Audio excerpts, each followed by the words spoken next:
The announcement of a formal impeachment inquiry into President Trump has caused some concern for investors on Wall Street.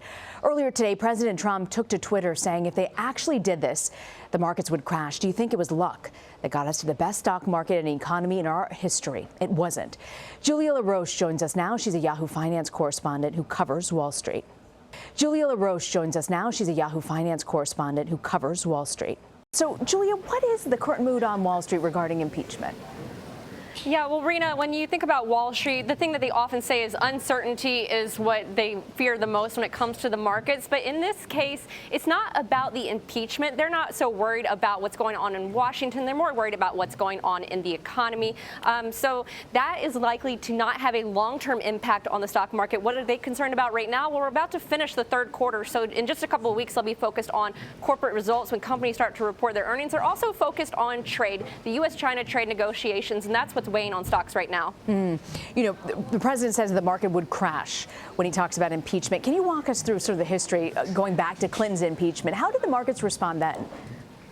Sure. Well, when you look at it, you have to look at each thing in a different context because they're all unique. Go back to 1974 with Richard Nixon and the impeachment there. Yes, he resigned before he could actually be impeached. But if you look at what was happening in the economy, it was going through a really difficult time. You had oil prices spiking. You also had out of control inflation. Then fast forward to 1998 with President Bill Clinton. Yes, stocks did initially sell off during those impeachment hearings, but that would be more attributed to what was going on in Asia, also in Russia during the debt default there and the collapse of long-term capital management, which was a huge hedge fund blow-up.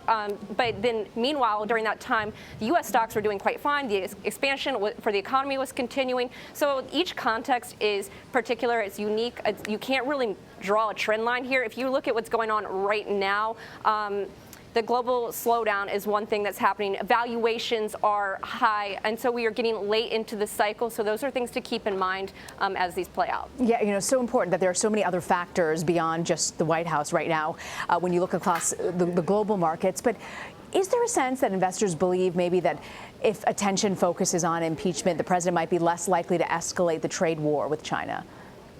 I think that's actually a really interesting question, is how does he behave on the global stage when it comes to the U.S.-China trade negotiations? Is he more conciliatory? Is he more aggressive? I think that's something to keep in mind. Another thing I did not point out is that we're getting into 2020. How does the impeachment affect that? That's something that investors should be paying attention to. You should not be complacent. How does this affect the election, not just for the presidency, but the Senate, the House? And depending on how those go, you can talk about all sorts of issues that investors would care about, everything from taxes, regulation, healthcare, depending on the outcome of the election. So it's not a time to be complacent. Things that you need to be paying attention to. All right. Julia LaRoche from Yahoo. Thanks so much, Julia, for joining us.